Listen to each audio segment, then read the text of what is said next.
Okay जी, बिस्मिल्लाहिर्रहमानिर्रहीम। इसके बाद जो हमारा टॉपिक है वो है फीमेल रिप्रोडक्टिव सिस्टम। हम और आप लोगों ने मेल रिप्रोडक्टिव सिस्टम पढ़ा, लेकिन मैंने आपके साथ ये बात पहले ही शेयर की हुई थी कि मेल और फीमेल के रिप्रोडक्टिव सिस्टम में कुछ डिफरेंसेस हैं। कोर्स में तो ऐसे नहीं लिखे गए हैं, डिस्पर्स है, लेकिन चूंकि ईटा के लिहाज से वो इंपॉर्टेंट होते हैं तो उनको फिर आप नोट करेंगे। तो मेल में मैंने आपके साथ कुछ शेयर कर लिए, फीमेल में भी कुछ आएंगे, वो पॉइंट्स फिर आप लोग उधर पे आप लोग इसको नोट करते जाएं। जो फीमेल का रिप्रोडक्टिव सिस्टम है वहां पे 5 मेन कंपोनेंट्स प्रेजेंट होते हैं। ओवरीज है, ओविडक्ट है, यूट्रस है, सर्विक्स है, वेजाइना है। इस तरह के मेल के अंदर 4 है। लेकिन याद रख ले कि अगर आप लोग एक फ़र्क देख ले तो मेल में 4 पार्ट्स थे, यहाँ पे 5 है। नंबर 2, अगर आप लोग मेल में देख ले वहाँ पे 4 ग्लैंड्स भी थे, यहाँ पे किसी किस्म के ग्लैंड का जिक्र है नहीं। वहाँ पे डक्ट्स थे, यहाँ पे हम देखेंगे सिर्फ और सिर्फ एक ही डक्ट है। तो ये भी कुछ डिफरेंसेस है जो कि आप लोगों को पता होना चाहिए। इनके अलावा अगर आप लोग मेल के रिप्रोडक्टिव सिस्टम में देख ले तो हम और आप लोगों ने पूरा का पूरा जो एनर्जी थी, कंसंट्रेशन थी, वो स्पर्मेटोजेनेसिस, बाकी बातें फिर आसान होती है। वो बुक के अंदर इन्होंने एक एक 2-2 लाइन में इसको मेंशन की हुई है, वो बातें आसान है। इस टॉपिक के अंदर भी हमारे और आप लोगों की जो मेन कंसंट्रेशन होगी, एनर्जी जिसके ऊपर हम और आप लोग लगाएंगे, वो ओवेरीज में oogenesis के ऊपर लगाएंगे। बाकी जो बातें होती हैं वो फिर आसान होती है। लेकिन याद रख ले, मेल के रिप्रोडक्टिव सिस्टम में स्पर्मेटोजेनेसिस था कॉम्प्लिकेटेड, लेकिन इससे कहीं ज्यादा ये जो ओवेरीज के अंदर oogenesis होता है ये कॉम्प्लिकेटेड है। फिर जब हम और आप लोग इसको पढ़ेंगे, फिर मेल और फीमेल के रिप्रोडक्टिव सिस्टम के स्पर्मेटोजेनेसिस और oogenesis में कंपैरिजन करेंगे, फिर इसके ऊपर दोनों इकट्ठे किस तरह के क्वेश्चन आते हैं वो भी फिर हम और आप लोग डिस्कस करेंगे। ये जो फीमेल्स होते हैं, शाबाश है, इनके अंदर जो oogenesis का फिनोमिनन होता है ये पैदाइश से पहले ही शुरू हो जाता है। लेकिन अगर आप लोग देख ले, मेल में जो स्पर्मेटोजेनेसिस का प्रोसेस है वो सिर्फ पैदाइश के बाद नहीं है, पैदाइश में भी मैच्योरिटी के बाद शुरू हो जाता है। बड़ा जबरदस्त डिफरेंस है। तब जाके मैं ओवेरीज को के अंदर जो oogenesis शुरू कर रहा हूं, आपके ज़हन में ये बात होनी चाहिए ये बिफोर बर्थ हो रही है। इसलिए मैं डिस्कस करता जाऊंगा। एक टाइम पे मैं ऐसे रेड सा लाइन लगा दूंगा। इसका मतलब कि उस रेड लाइन से पहले अगर कोई भी एमसीक्यू आप लोगों से पूछा गया तो वो बिफोर बर्थ होगा। जब तक मैं न कहूं कि बच्ची की पैदाइश हो गई है या वो मैच्योरिटी स्टेज पे पहुंच गई है, तब अगर इस किस्म का कोई पॉइंट लफ्ज उधर पे हो तो फिर आप लोग वो रेड लाइन के नीचे वाले जो अल्फाज होंगे उसको फिर हम और आप लोग उस टाइम पे हम इसको इस्तेमाल करेंगे। ये बहुत टेक्निकल पॉइंट्स है, आपको इस चीज़ की समझ आनी चाहिए। होता क्या है? होता यह है कि ह्यूमन में जो प्रेगनेंसी है इसका जो ड्यूरेशन है वो 9 मंथ्स है। बुक्स लिखते हैं कि 7 to 8 वीक्स ऑफ प्रेगनेंसी, यानी 1 महीने में 4 वीक्स होते हैं। 7 to 8 weeks means almost 2 months, यानी 2 महीने के बाद जो फीमेल जो बच्ची होती है, इनके लेफ्ट और राइट साइड पे जेनेटिकली यानी नेचुरली वहाँ पे कुछ सेल्स जो होते हैं वो बनना शुरू हो जाते हैं, वो बन जाते हैं। वो जो सेल्स होते हैं वो कुछ होते हैं, यानी फ्यू इन नंबर होते हैं। लेफ्ट साइड पे भी होते हैं और राइट साइड के अंदर भी ये प्रेजेंट होते हैं। फ्यू से मेरा मतलब ये है, पता नहीं है 4 है, 5 है, 10 है, 100 है, जितने भी है, लेकिन ये जो है ये फिर इसके अंदर प्रेजेंट होते हैं। इन सेल्स को जो कि फ्यू इन नंबर होते हैं, आपकी बुक ने इसको नाम दिया हुआ है oogoneal सेल्स। और ये जो oogoneal सेल्स है, आपके बुक ने इसके लिए एक और लफ्ज भी लिखा हुआ है, वो है स्टेम सेल्स। लेकिन बुक में तो नहीं है, लेकिन अगर आप लोग लिखना चाहे तो इसको कुछ लोग प्रीमोडियल सेल्स भी लोग इसको कहते हैं। तो ये 2 नाम आपके कोर्स में है, ये है तो नहीं, पर मैंने आपके साथ ये बात ज़रूर शेयर कर ली है। ये जो oogoneal सेल्स होते हैं, मैं इनके साथ ग्रीन मार्कर से मैं इनके साथ लिखवा लेता हूँ ताकि आप लोगों को पता चल जाए कि ये फ्यू इन नंबर होते हैं, यानी ये नंबर में बहुत कम होते हैं। लेकिन मैं जो बात शेयर कर रहा हूँ आप लोगों के साथ, ये पैदाइश से पहले ही कर रहा हूँ। और पैदाइश से पहले अगर ड्यूरेशन होता है तो उसको तो हम और आप लोग प्रेगनेंसी कहते हैं। तो प्रेगनेंसी तो 9 मंथ है, मैं 9 मंथ्स में भी पहले 2 महीने में उनकी बात कर रहा हूँ, 2 महीने के बाद मैं बात नहीं कर रहा हूँ, उससे पहले मैं बात कर रहा हूँ। ये जो सेल्स होते हैं ये प्रेजेंट होते हैं। अब जो oogoneal सेल्स हैं, इसको हम क्यों oogoneal सेल्स कहते हैं? इसलिए कि फ्यूचर में इससे ओम बनेगा, एग्स बनेंगे। जिस तरह के हम और आप लोगों ने स्पर्मेटोगोनियल सेल को क्यों स्पर्मेटोगोनियल सेल कहा हुआ था? क्योंकि इससे फ्यूचर में स्पर्म बनते थे।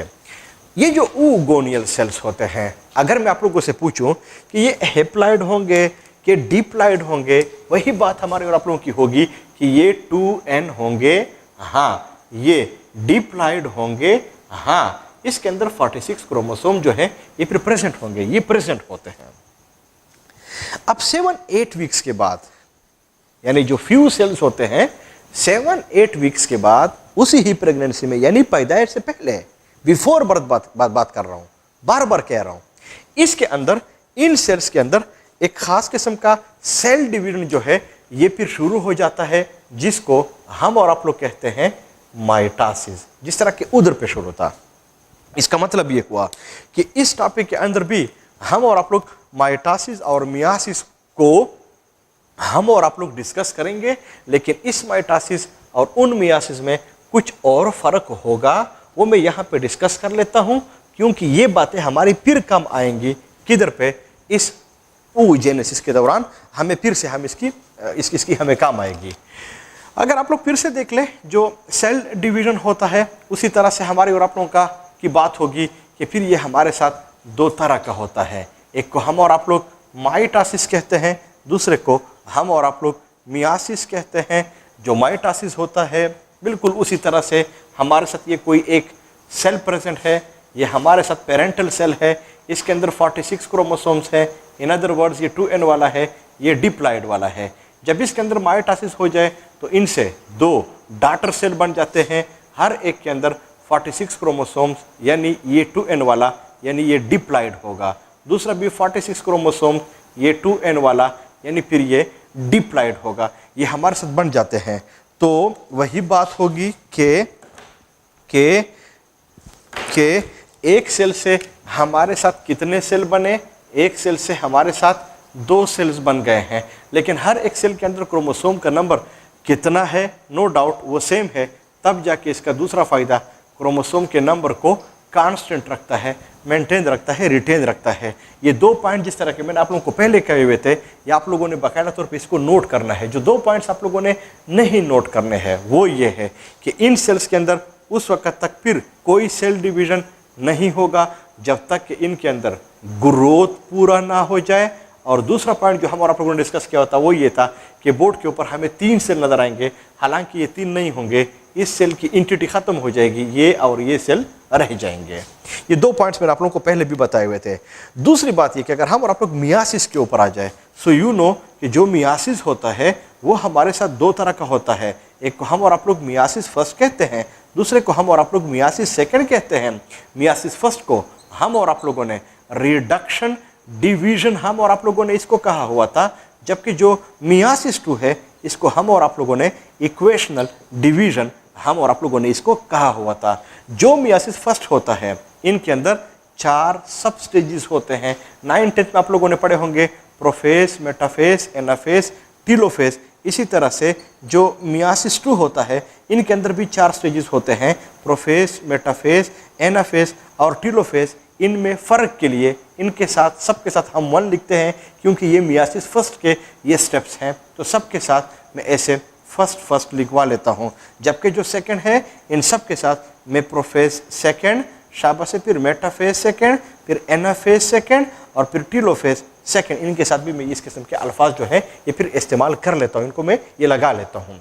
अब होगा क्या कि अगर हम और आप लोग इस oogoneal सेल्स के ऊपर हम आ जाए, जो कि 2n है, डिप्लॉइड है, स्टेम सेल्स हम इसको कहते हैं, प्रिमोडियल सेल्स हम इसको कहते हैं, फ्यू इन नंबर है, इसमें कोई शक नहीं है, इसके अंदर माइटोसिस शुरू हो जाएगा। तो अगर इसके अंदर माइटोसिस शुरू हो जाए हर एक सेल के अंदर, अगर आप लोग देख ले oogoneal सेल के अंदर, तो फिर हर एक सेल से 2-2 सेल्स बनेंगे। ऐसे 2-2 सेल्स जो होते हैं ये फिर इनसे बनते हैं, और जब इस सेल के अंदर फिर ग्रोथ पूरी हो जाए, फिर होता है, तो ये माइटोसिस जो होता है ना इनके अंदर हो जाता है, बहुत ज़्यादा हो जाता है। तो अगर हम और आप लोग यहाँ पे माइटोसिस के फायदे को देख ले। हर एक सेल से 2 सेल, फिर उसके अंदर ग्रोथ पूरी हो जाएगी, फिर 2 सेल, फिर 2 सेल, इस तरह से ये जाएगा। तो फिर इस माइटोसिस का फायदा क्या हो जाएगा? इसका फायदा ये होगा कि ये इस जो oogonal सेल्स होते हैं, जो फ्यू इन नंबर होते हैं, इससे इसके नंबर को बढ़ा देता है। So from a few to many more, यानी मोर में इसको कन्वर्ट कर लेता है। सो ये जो सेल्स होते हैं जिसको हम आप लोग oogonal सेल्स कहते हैं, ये मोर इन नंबर बन जाता है। ये बहुत ज्यादा जो है ये फिर सारा कुछ जो है ये फिर बन जाता है। अगर हम और आप लोग हर एक सेल के अंदर देख ले वही बात होगी। जैसे फॉर एग्जांपल अगर मैं इस सेल को ले लूं तो फिर इसके अंदर क्रोमोसोम कितने होंगे? वही 46 डिप्लॉयड होगा, 2n होगा, क्योंकि ये माइटोसिस है। लेकिन याद रख ले कि इसका जो नंबर है ना वो फिर सारा कुछ बढ़ जाता है। जब इनका नंबर बढ़ जाता है तो अगर आप लोग यहाँ पे देख ले, कहीं पूछा गया कि शाबाश है जो oogenesis होता है वहाँ पे माइटोसिस का फायदा क्या हुआ? माइटोसिस का फायदा ये हुआ कि इसने फ्यू oogonal सेल को कन्वर्ट किया इनटू मेनी मोर में, यानी मेनी मोर में, बहुत ज्यादा में इन्होंने इनको कन्वर्ट किया, मेनी मोर में इसको कन्वर्ट किया। लेकिन अगर आप लोग उधर मेल्स में देख ले तो वहां पे माइटोसिस का फायदा क्या था? वहां पे जो 2 डॉटर सेल्स थे वो हमारे साथ बन रहे थे, एक ए था और दूसरा वाला बी था। मेनी मोर में इनको कन्वर्ट कर लेते हैं। बुक्स लिखते हैं कि जो फ्यू इन नंबर होते हैं, जो फ्यू इन नंबर होते हैं, जो दोनों साइड पे लेफ्ट एंड राइट पे प्रेजेंट होते हैं, इन दोनों का जो नंबर होता है इनमें ये तकरीबन 1 लाख, यानी मैं उर्दू में लिखवा लेता हूं ताकि आप लोगों को ये याद हो, और 50,000 यानी 50,000 तक इसका जो नंबर है ये दोनों साइड पे बन जाता है। यानी तकरीबन 75,000 एक साइड पे और 75,000 दूसरे साइड पे, एवरेज इसका कुछ इस तरह से बन जाता है। अब ये जो oogonal सेल्स होते हैं, शाबाश है, जो कि बहुत ज्यादा बन गए हैं, तकरीबन इतने बन गए हैं। हाँ, अब ये जो सेल्स हैं इनके अंदर तो ग्रोथ तो पूरी नहीं हुई है, सेल डिवीजन तो हो गया, तो इनके अंदर अब ग्रोथ शुरू हो जाता है। यानी इन सेल्स के अंदर अब ग्रोथ शुरू हो जाता है। जब इन सेल्स के अंदर ग्रोथ पूरा हो जाए तो फिर हम इसको oogonal सेल्स हम इसको नहीं कहते, इनको हम आमतौर पे फिर कहते हैं प्राइमरी oocyte, हम इसको कहते हैं। यानी प्राइमरी oocyte के सेल जो है हम फिर इनको कहते हैं। तो अगर मैं पूछूं कि जो प्राइमरी oocytes होंगे ये डिप्लॉयड होगा कि हेप्लॉयड होगा? वही oogonal सेल है, सिर्फ इसके अंदर ग्रोथ पूरी हो गई है तब जाके प्राइमरी oocytes बन गए हैं, तो वो सेल भी डिप्लॉयड, इसलिए ये सेल भी डिप्लॉयड, ये भी 2n वाले होंगे, इसमें भी 46 क्रोमोसोम जो है ये फिर प्रेजेंट होंगे। तो अगर आप लोग उधर पे देख लें तो हमारे साथ जो प्राइमरी स्पर्मेटोसाइट्स थे वो भी, शाबाश, जो प्राइमरी स्पर्मेटोसाइट्स थे वो भी डिप्लॉयड थे, जो ये वाले हैं ये भी डिप्लॉयड है। इसलिए बाद दफा ये एमसीक्यूज के अंदर ये बात पूछी जाती है कि इनमें से कौन सा सेल है जो कि डिप्लॉयड इन नेचर होता है? प्राइमरी स्पर्मेटोसाइट, प्राइमरी oocyte, शाबाश, बोथ या नन, आप लोग को फिर पता होना चाहिए। लेकिन अगर आप लोग उधर स्पर्मेटोजेनेसिस में देख ले तो जो प्राइमरी स्पर्मेटोसाइट्स बने हुए थे वो बी सेल से बने हुए थे, उसके अंदर ग्रोथ पूरी हुई थी। लेकिन अगर आप लोग यहाँ पे भी देख ले कि यहाँ पे जो प्राइमरी oocytes है इनको बनने के लिए हमें माइटोसिस की भी जरूरत है और ग्रोथ की भी हमें जरूरत है, तब जाके ये सारा कुछ बन जाता है। मेरी बात आपकी ज़हन में होनी चाहिए, ये सारा कुछ ऐसे हो जाता है। अब ये जो प्राइमरी oocytes है, जो प्राइमरी oocytes है, इसके अंदर अब जो सेल डिवीजन शुरू होगा उसमें तो कोई शक नहीं है, वो तो हमारे साथ होगा मियासिस फर्स्ट। लेकिन अगर आप लोग मियासिस फर्स्ट में देख ले, यानी मियासिस में मियासिस फर्स्ट शुरू होगा तो उसमें तो प्रोफेस फर्स्ट भी है, तो पहले जो होगा वो तो प्रोफेस फर्स्ट होगा। तो इसके अंदर जो ही प्रोफेस फर्स्ट शुरू हो जाता है, मैं यहाँ पे ब्लू से लिखवा लेता हूँ ताकि आप लोगों को पता हो, जो ही prophase first in primary oocytes के अंदर, ये सारे के सारे प्राइमरी oocytes हैं। मैं फॉर एग्जांपल इस एक को एज एन एग्जांपल ले रहा हूँ, जो ये वाला है, ये हमारे साथ क्या है, मैं इनको नाम दे देता हूं, ये हमारे साथ कोई और चीज नहीं है, ये हमारे साथ वो प्राइमरी oocyte है। और जो प्राइमरी oocyte है वो 2n वाला है, 46 वाला है, ये फिर डिप्लॉयड है। ये एक को मैंने एज एन एग्जांपल आप लोगों को बता दिया है, ये वाला, ये हमारे साथ प्राइमरी oocytes है। तो इसके अंदर जो सेल डिवीजन शुरू होगा वो तो मियासिस फर्स्ट होगा, ये वाला होगा, इसमें कोई शक नहीं है। लेकिन मियासिस फर्स्ट में भी जो पहला होगा वो तो प्रोफेस फर्स्ट होगा, तो इसके अंदर मियासिस फर्स्ट में प्रोफेस फर्स्ट शुरू हो जाता है। तो जो ही इसके अंदर शुरू हो जाता है तब बंद हो जाता है, तब स्टक हो जाता है। आपके बुक ने स्टाल्ड, डिले हो जाता है, खत्म हो जाता है, स्टॉप हो जाता है। ये लफ्ज लिखा हुआ है स्टाल्ड का। अब इससे हम और आपको क्या मतलब लेंगे, यानी इसका जो प्राइमरी oocyte से जो डिप्लॉइड था वहां पे क्या हुआ कि मियासिस फर्स्ट में शाबाश से जो प्रोफेस फर्स्ट है इनमें ये स्टक हुआ, बंद हुआ, स्टाल्ड हुआ, डिले हुआ, ये रह गया। अब आपके बुक ने ये बात नहीं लिखी हुई है कि क्यों ये स्टक हुआ। आप लोगों के साथ ऐसे ही मैं ये पॉइंट ये शेयर कर लेता हूं कि बुक्स लिखते हैं कि इस टाइम पे एंजाइम का एक खास कम्प्लेक्स बन जाता है उस बच्ची के अंदर, नेचुरली जेनेटिकली वो सारा कुछ वहां पे बन जाता है और उसका काम ये होता है कि जो मियासिस होता है, जो शुरू होता है, वो उसको स्टॉप कर लेता है, यानी वो एंजाइम का कम्प्लेक्स इसको आगे जाने से स्टॉप कर लेता है, वो फिर आगे को नहीं जा सकता। इसलिए ये जो प्रोफेस फर्स्ट है मैं यहाँ पे इनको इनसर्कल कर रहा हूँ। प्राइमरी oocyte इसमें स्टक हुआ, किसकी वजह से हुआ मैं यहाँ पे लिखवा लेता हूँ, एंजाइम के कम्प्लेक्स की वजह से ये स्टक हुआ। अब इस एंजाइम के अंदर हमारी इंटरेस्ट है नहीं कि इसकी कंपोजिशन जो है ये कैसे प्रेजेंट होती है, लेकिन अगर आपको याद न भी हो आप सिर्फ लिख सकते हैं कि प्रोफेस फर्स्ट में ये सारा कुछ जो है ये फिर स्टक हो जाता है। स्टक हुआ, पता नहीं कितने वक्त तक ये स्टक होगा, पता नहीं कितने वक्त तक ये बंद होगा, ऐसे ही डिले होगा, कुछ पता नहीं चलता। तो कुदरत क्या कर लेता है कि ये तो प्राइमरी oocytes हैं, इससे तो फ्यूचर में एग्स वगैरह बनेंगे, ताकि कहीं ये ख़राब ना हो जाए। तो जो कुदरत होता है हर एक प्राइमरी oocyte के ऊपर इस तरह सेल की एक लेयर को, सेल की एक कवरिंग को इसके ऊपर बना लेते हैं। ये जो मैंने इसके ऊपर इस तरह का लाइन ब्लू सा शो किया हुआ है, ये वो लाइन है, ये वो सेल्स की लाइनिंग है जो कि इसके ऊपर आ जाती है। इनको आपके बुक ने नाम दिया हुआ है फॉलिकल सेल्स, यानी ये जो सेल्स होते हैं ये फॉलिकल सेल्स होते हैं और ये इसके ऊपर आ जाते हैं। इसका एक काम ये भी होता है ताकि कहीं ये ख़राब ना हो जाए, इसको एक ख़ास किस्म की प्रोटेक्शन भी देते हैं। लेकिन इसकी जो फॉलिकल सेल्स हैं, अगर आप लोगों को याद हो, हम और आप लोगों ने केमिकल कोऑर्डिनेशन में फॉलिकल को बेसिक स्ट्रक्चरल यूनिट भी हम और आप लोगों ने इसको ग्लैंड का, उस केमिकल कोऑर्डिनेशन का हम और आप लोगों ने कहा हुआ था, और फॉलिकल को हम और आप लोगों ने देखा हुआ था कि ये आखिर में जिस चीज़ को सीक्रेट करता है उसको हम और आप लोग हार्मोन्स कहते हैं। इसका मतलब कि ये जो सेल्स हैं ये आखिर में हमारे साथ हार्मोन्स वगैरह भी सीक्रेट करेंगे। तो ये जो प्राइमरी oocytes है, ये मैंने एक को एज एन एग्जांपल ले रहा हूं, बाकी सारे के सारे आप लोग इनके ऊपर ये से सर्कल कर सकते हैं। ये प्राइमरी oocyte जो है ये फिर प्रेजेंट होते हैं और शाबाश से इसके ऊपर फॉलिकल की जो सेल की जो लेयर है वो भी इसके ऊपर आ जाता है। तो जब इसके ऊपर फॉलिकल के सेल की लेयर है, अंदर को प्राइमरी oocytes है, ये दोनों के दोनों जिस चीज को बना लेते हैं, आपके बुक ने इसको नाम दिया हुआ है ovarian follicle. Why ovarian follicle? क्योंकि ये फिर आखिर में ओवेरिस को बनाएगा, आपको अभी पता चल जाएगा। लेकिन वाई फॉलिकल, वो मैंने आपके साथ बात शेयर कर ली है। इसका मतलब कि ओवेरियन फॉलिकल कितनी चीज़ों से बना हुआ है? दो चीज़ों से बना हुआ है। एक इसमें फॉलिकल सेल्स होते हैं, जबकि जो दूसरी चीज़ है वो प्राइमरी oocytes है। ये जो प्राइमरी oocytes होते हैं ये दरमियान में प्रेजेंट होते हैं, फॉलिकल सेल्स इसके ऊपर जो है ये प्रेजेंट होते हैं।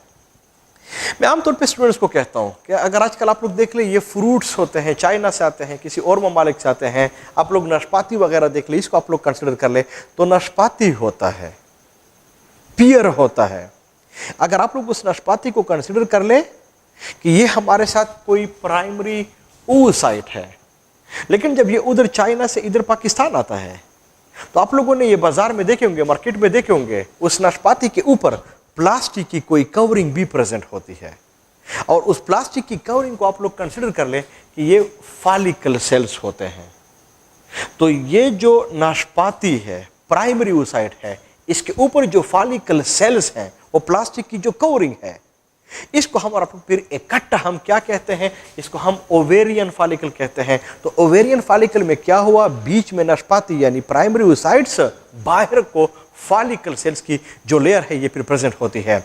अब अगर आप लोग देख लीजिए, जब चाइना से ये नाशपाती, ये फ्रूट्स आते हैं तो बहुत ज़्यादा इस तरह के नाशपाती होते हैं, यानी प्राइमरी oocytes होते हैं हर एक फॉलिकल सेल्स के अंदर, यानी वो प्लास्टिक के तेले के अंदर वो बंद होते हैं। फिर एक पेटी होती है, उस पेटी के अंदर उन नाशपातियों को फिर रखा जाता है। तो एक पेटी के अंदर बहुत ज़्यादा ये नाशपाती जो है ये फिर प्रेजेंट होते हैं, जिसके ऊपर वो कवरिंग भी प्रेजेंट होती है। एग्जैक्टली ये जो ओवेरियन फॉलिकल होते हैं इसके अंदर प्राइमरी oocyte होता है, यानी वो नाशपाती होता है, इसके ऊपर वो कवरिंग प्रेजेंट होती है प्लास्टिक की। फिर बहुत ज़्यादा जो इस किस्म के ओवेरियन फॉलिकल होते हैं ये इकट्ठे बन जाते हैं, प्रेजेंट होते हैं, और इन सबको एक पेटी के अंदर बंद किया जाता है, और उस पेटी को फिर हम और आप लोग कहते हैं ओवेरी। तो अगर मैं पूछूं कि ओवेरी किस चीज से बनी हुई है, ओवेरियन फॉलिकल से।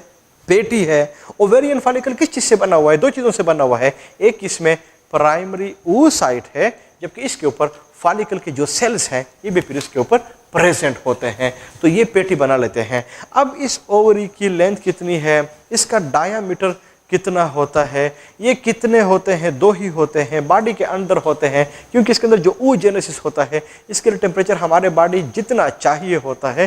तो वो वैल्यूज जो है आपके बुक के अंदर इन्होंने दिए भी हुए हैं कि ये जो ओवेरीज होते हैं, शाबाश, जो ओवेरीज होते हैं ये 3 to 5 सेंटीमीटर ये लॉन्ग होते हैं, और 2 से लेकर 3 सेंटीमीटर तक तकरीबन इसकी विड्थ होती है। आमतौर पर इस तरह की फिक्स बातें मैं कहता भी हूँ, ईटा में आते नहीं है कि आप लोगों से इन वैल्यूज को पूछा जा सके, लेकिन फिर आप लोगों को पता होना चाहिए। तो ये इस तरह का ये सारा कुछ बन जाता है। अब पता नहीं कि कितने वक्त तक इन प्राइमरी oocytes के अंदर जो कि मियासिस फर्स्ट प्रोफेज फर्स्ट में है ये सारा कुछ स्टक होगा, लेकिन हर एक साइड पे ये ओवेरीज बन जाते हैं, और इन ओवेरीज के अंदर फिर होता क्या है, ओवेरियन फॉलिकल होते हैं। ओवेरियन फॉलिकल कितनी चीज़ों से बना हुआ है, इन दो चीज़ों से ये बना हुआ है, और ये फिर सारा कुछ इस तरह से पैक हो जाता है। अब होता क्या है, होता ये है कि जो फीमेल है, जो बच्ची है, उसकी पैदाइश हो जाती है। जब उसकी पैदाइश हो जाए, जब इसकी पैदाइश हो जाए तो अंडरस्टूड बात है, इसकी उम्र जो है 1 साल, 2 साल, फिर 5 साल, एक उम्र इसके ऊपर ऐसे आ जाता है जब वो मेच्योरिटी के स्टेज को, मेच्योरिटी के एज को गेन कर लेते हैं। तो फीमेल कब को मेच्योर होती है, 13-14 ईयर्स पे ये आमतौर पे मेच्योर हो जाती है। तो जो ही 13-14 ईयर्स पे ये मेच्योर होती है तो उधर पे होता क्या है, उधर पे होता ये है कि फॉर एग्जांपल जो फीमेल है उधर पे जो इसका हाइपोथैलेमस है, हाइपोथैलेमस से एक फैक्टर रिलीज हो जाता है जिसको हम और आप लोग GnRH कहते हैं। ये नॉर्मली फीमेल के बॉडी के अंदर रिलीज नहीं होता। ये कब को रिलीज होता है, जब इसके अंदर वो मेच्योरिटी का एज आ जाए। जो ही ये रिलीज हो जाता है उधर हाइपोथैलेमस से जो ये फैक्टर होता है, शाबाश है, वो तो पिट्यूटरी ग्लैंड के एंटीरियर लोब को आ जाएगा। जो ही वो एंटीरियर लोब को आ जाए ये कितने किस्म के हार्मोन को सीक्रेट करेगा, FSH को सीक्रेट करेगा, LH को सीक्रेट करेगा। अगर आप लोगों को FSH के फंक्शन याद हो, मैंने बताए हुए थे कि फीमेल में इसके 2 मेन फंक्शंस हैं। नंबर 1 ये फॉलिकल्स को भी स्टिमुलेट करता है, नंबर 2 ये एस्ट्रोजन हार्मोन को भी बना लेता है। मैं यहाँ पे फिर से लिखवा लेता हूँ कि ये फॉलिकल्स को स्टिमुलेट भी करता है और साथ में एस्ट्रोजन हार्मोन को भी बनाता है। तो अगर आप लोग देख ले, जो फीमेल्स होते हैं वहां पे ये जो फॉलिकल्स है वो हमारे साथ ओवेरियन फॉलिकल होते हैं, ये इन ओवेरियन फॉलिकल को स्टिमुलेट कर लेते हैं, तब जाके तो हम इसको FSH फॉलिकल स्टिमुलेटिंग हार्मोन, और वो फॉलिकल एक्चुअली क्या है, वो ओवेरियन फॉलिकल है, इसको स्टिमुलेट कर लेता है। स्टिमुलेट से हमारा मतलब क्या होता है, वो ये होता है कि जो मियासिस फर्स्ट, जो प्रोफेज फर्स्ट, जिसको इंजाइम के कम्प्लेक्स ने इसको स्टक किया हुआ था, स्टॉक किया हुआ था, स्टाल्ट किया हुआ था, बंद किया हुआ था, वो जो इंजाइम होता है FSH, ये इस इंजाइम के कम्प्लेक्स को इससे हटा देता है।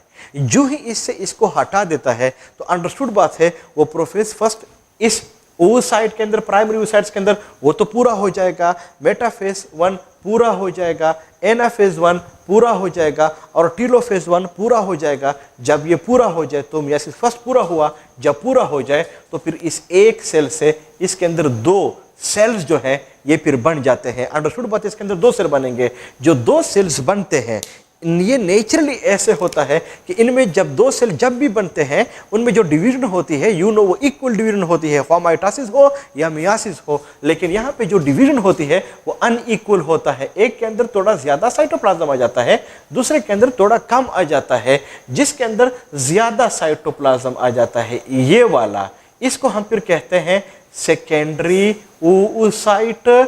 जबकि जिसके अंदर कम साइटोप्लाज्म आ जाता है इसको हम फिर कहते हैं फर्स्ट पोलर बॉडी, हम इसको कहते हैं। लेकिन ये मियासिस फर्स्ट हुआ, ये रिडक्शन डिवीजन है।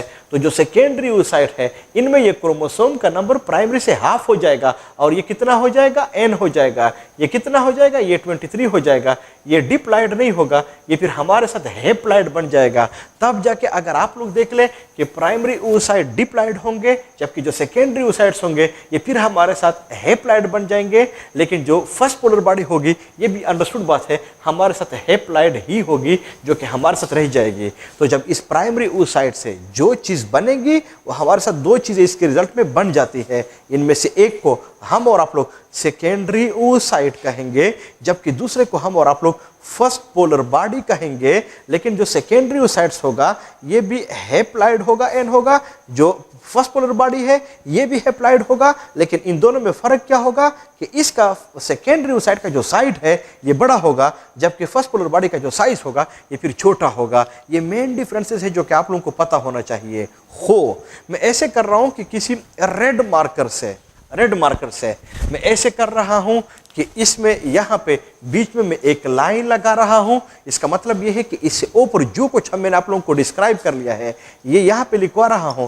ये फीमेल के बॉडी के अंदर बिफोर बर्थ हो रहा है, पैदाइश से पहले हो रहा है। लेकिन जो कुछ इस रेड लाइन के नीचे में कर रहा हूं ये आफ्टर बर्थ नहीं है, सिर्फ आफ्टर बर्थ, आफ्टर मैच्योरिटी है। यानी जब फीमेल मैच्योर हो जाती है तब जाके ये सारा कुछ बन सकता है। तो अगर आप लोग मेल में देख ले, प्राइमरी स्पर्मेटोसाइट्स हो, सेकेंडरी स्पर्मेटोसाइट्स हो, ये पैदाइश से पहले नहीं बनते, पैदाइश के बाद भी नहीं बनते, मैच्योरिटी के बाद बन जाते हैं। लेकिन अगर आप लोग फीमेल में देख ले, जो प्राइमरी oocytes होते हैं ये पैदाइश से पहले बन जाते हैं जबकि जो सेकेंडरी वाले होते हैं ये मैच्योरिटी के बाद बन जाते हैं। लेकिन अगर आप लोग मेल में देख ले, वहां पे जो प्राइमरी है, जो सेकेंडरी होते हैं, शाबाश है, वो क्या होते हैं, ये जो प्राइमरी जो सेकेंडरी होते हैं ये मेल्स के बॉडी के अंदर ये मेल्स के बॉडी के अंदर ये मैच्योरिटी के बाद बनना शुरू भी हो जाते हैं और ये बहुत ज़्यादा बनते हैं। लेकिन अगर आप लोग फीमेल के बॉडी के अंदर देख ले ये बहुत ज़्यादा नहीं होते, ये बहुत लिमिटेड हमारे साथ बन रहे हैं।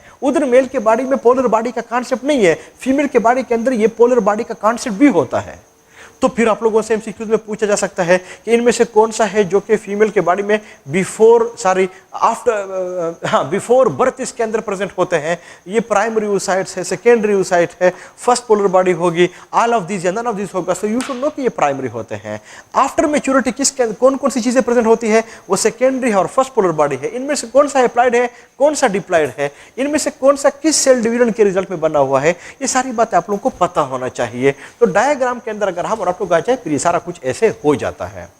अब होता क्या है कि ये तो इसके अंदर पूरा हो गया है, ये लाइन तो पूरा हो गया है।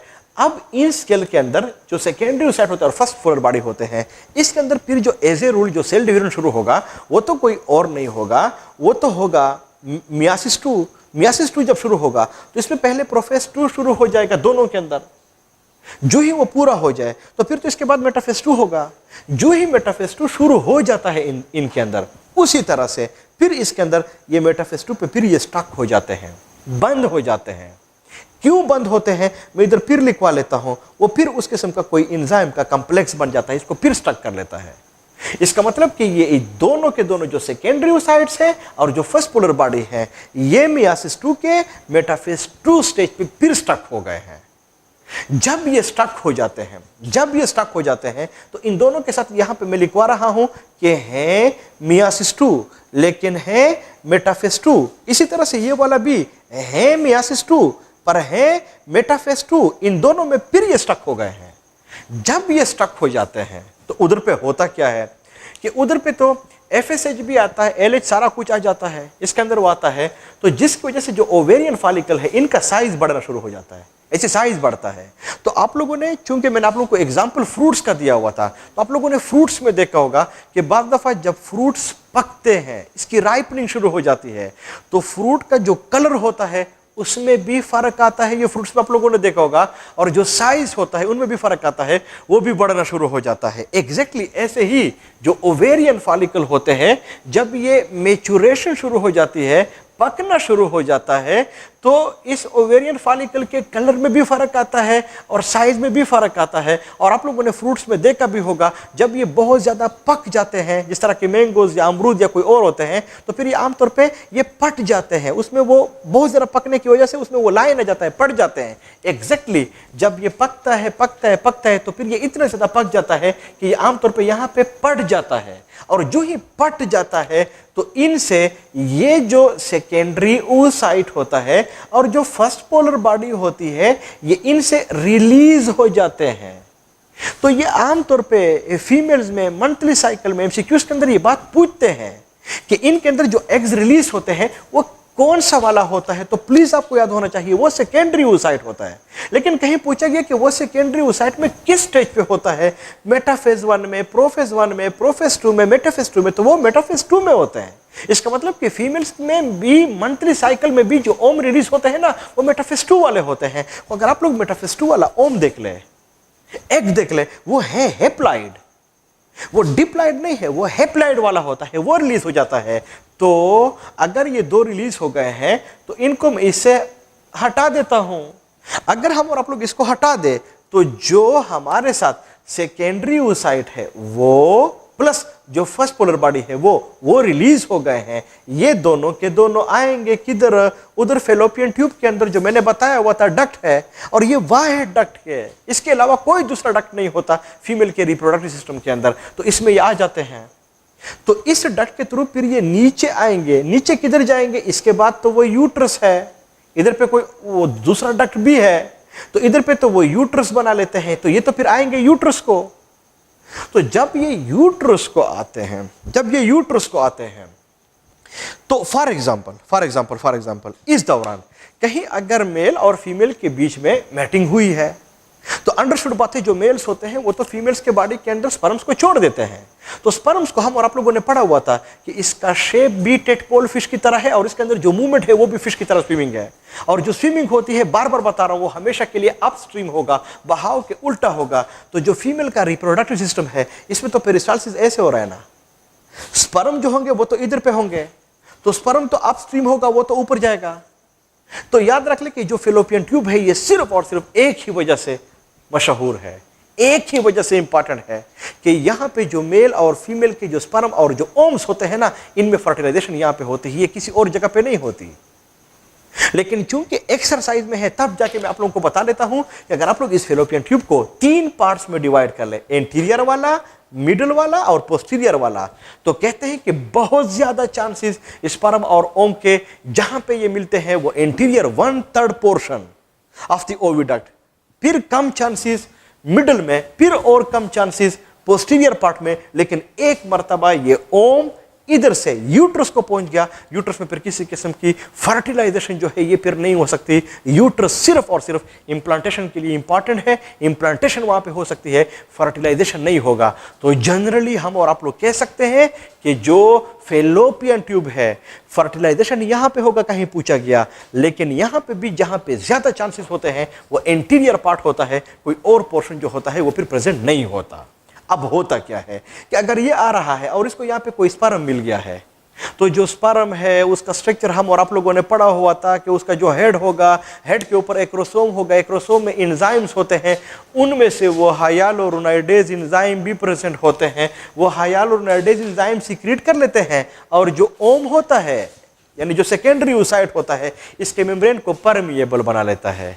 लेकिन जो ही इसको परमिएबल बना लेता है, वो जो स्पर्म होता है वो अपना न्यूक्लियस इस सेकेंडरी स्पर्मेटोसाइट को दे देता है। जो ही इसको दे देता है, इस स्पर्म के अंदर फिर ये कमाल होता है कि ये इस एंजाइम के कॉम्प्लेक्स को इस सेकेंडरी oocyte से हटा देता है। जो ही हटा देता है तो मेटाफेज 2 भी पूरा हो जाता है, एनाफेज भी और टेलोफेज 2 भी, ये सारे के सारे पूरे हो जाते हैं। तो जब ये पूरे हो जाए तो फिर इस एक सेकेंडरी oocyte से ये एक सेकेंडरी oocyte से हमारे साथ फिर दो सेल बनेंगे, एक बड़ा एक छोटा।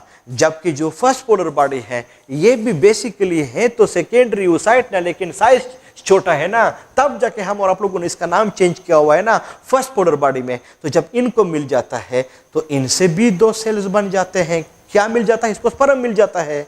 इसका मतलब यह हुआ कि जब बन जाते हैं तो इनमें फिर यहां पे जो बड़ा वाला है, जो बड़ा सेल है, इसको फिर हम कहते हैं ओम या एग हम कहेंगे। जबकि जो छोटा बन गया है इसको हम फिर सेकंड पोलर बॉडी कहेंगे। और जो फर्स्ट पोलर बॉडी है, अंडरस्टूड बात है, उससे जो चीज बनेगी वो फिर सेकंड पोलर बॉडी होगी। इसका मतलब यह हुआ कि जब मियासिस 2 पूरा होता है तो हमारे साथ वो 4 सेल बन गए हैं, लेकिन इसमें एक्चुअली ओम या एग है कितना? वो 1 है। और सेकंड पोलर बॉडीज हमारे साथ कितने बन गए हैं? वो फिर 3 बन गए हैं। अब अगर आप लोग देख ले, बड़े इंटरेस्टिंग एमसीक्यू इसके ऊपर आ सकते हैं कि जो प्रोफेज फर्स्ट था वहां पे जो एंजाइम का कॉम्प्लेक्स बना हुआ था, यानी जो सेल डिवीजन वहां पे स्टक हुआ था, बंद हुआ था, स्टार्ट था, इसको किसने शुरू किया? एफएसएच ने। मैं फिर से लिखवा लेता हूं। लेकिन अगर आप लोग देख ले, यहां पे फिर पे मेटाफेज 2 पे फिर स्टक हुआ, इसको फिर किसने इनिशिएट किया, किसने फिर स्टार्ट किया? वो कोई और नहीं है, ये फिर स्पर्म है। ये बातें पूछते हैं जो ओम रिलीज होता है फीमेल में, ये किस स्टेज पे रिलीज होता है? मेटाफेज 2 पे। ये सारे पॉइंट्स आप लोगों को याद होने चाहिए। अब अगर हम और आप लोग थोड़ा सा इधर पे आ जाए, फिर आप लोगों से यहाँ पे क्या क्या पूछा जा सकता है, वही बात जिस तरह के हम और आप लोगों ने स्पर्मेटोजेनेसिस के ऊपर प्रैक्टिस की हुई थी कि अगर हमारे साथ प्राइमरी oocyte 1 हो तो फिर सेकेंडरी oocytes कितने बनेंगे? 1।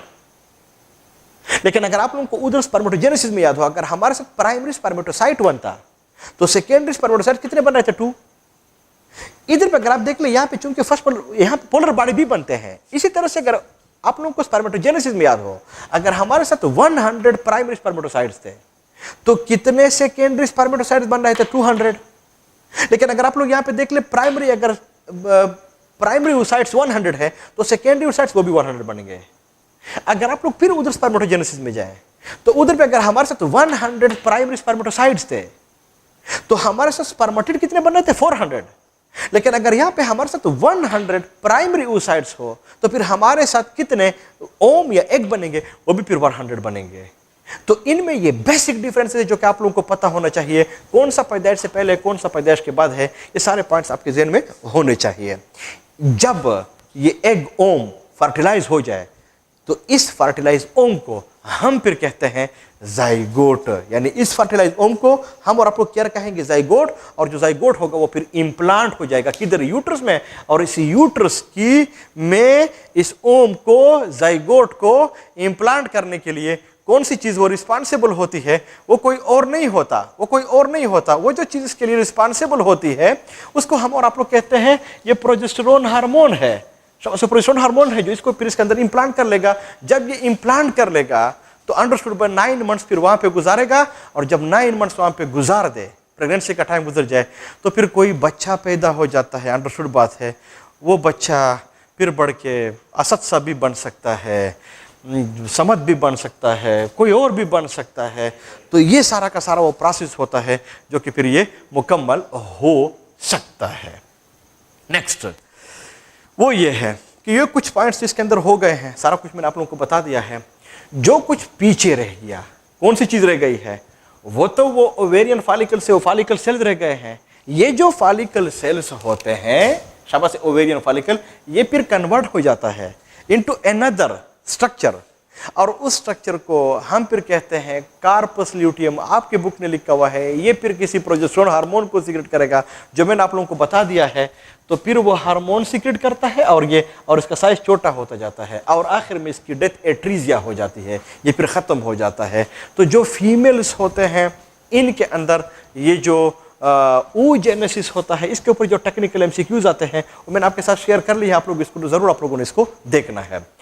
अगर हम और आप लोग फीमेल के रिप्रोडक्टिव सिस्टम के अंदर देख ले तो किसी भी जगह पे आप लोग मसला क्रिएट कर ले, वो इनफर्टिलिटी वगैरह को प्रोड्यूस कर सकते हैं। लेकिन 2 फिर इंपॉर्टेंट होंगे। नंबर वन इनमें से जो एक होगा उसका हम और आप लोग एंडोमेट्रियोसिस हम और आप लोग इसको कहते हैं। एंडोमेट्रियोसिस क्या होता है? जो यूट्रस होता है, वहां पे 3 लेयर्स होते हैं। इपीमीट्रियम है, मायोमीट्रियम है, एंडोमेट्रियम है, ये जो एंडोमेट्रियम होता है वहां पे ये इम्प्लांटेशन होता है। तो बाद दफा बैक्टीरिया होते हैं यूट्रस के एंडोमेट्रियम के ऊपर इन्फेक्शन काज कर लेते हैं, जिसकी वजह से वो एंडोमेट्रियोसिस हम इसको कहते हैं। और अगर एंडोमेट्रियोसिस किसी फीमेल के अंदर हुआ तो फिर ये इनफर्टिलिटी को काज कर लेगा। हो याद रख ले, एंडोमेट्रियोसिस इनफर्टिलिटी काज करते हैं फीमेल में, मेल के अंदर नहीं होते। जो दूसरी चीज है इसको हम आप लोग यूटेराइन फाइब्राइड्स कहते हैं। जो यूट्रस होता है उसके अंदर वो फाइबर्स, रसोरी वगैरह जिसको हम आप लोग कहते हैं, ये बन जाते हैं, तब जाके ये भी फीमेल के अंदर इनफर्टिलिटी को काज कर सकते हैं। लेकिन यूटेराइन फाइब्राइड्स हरगिज़ मेल के अंदर इनफर्टिलिटी को काज नहीं कर सकते। तो मेल इनफर्टिलिटी में दो चीजें थी, वेरिकोसील और सिस्टिक फाइब्रोसिस। जो फीमेल की इनफर्टिलिटी है वहां पे फिर दो चीजें हैं, number 1 endometriosis, number 2 uterine fibroids. तो दो मेल वाले स्पेसिफिक, फीमेल वाले स्पेसिफिक, ये दो सिर्फ फीमेल के अंदर इनफर्टिलिटी काज करते हैं, ये दो सिर्फ और सिर्फ मेल्स के अंदर इनफर्टिलिटी को काज कर सकते हैं। Thank you.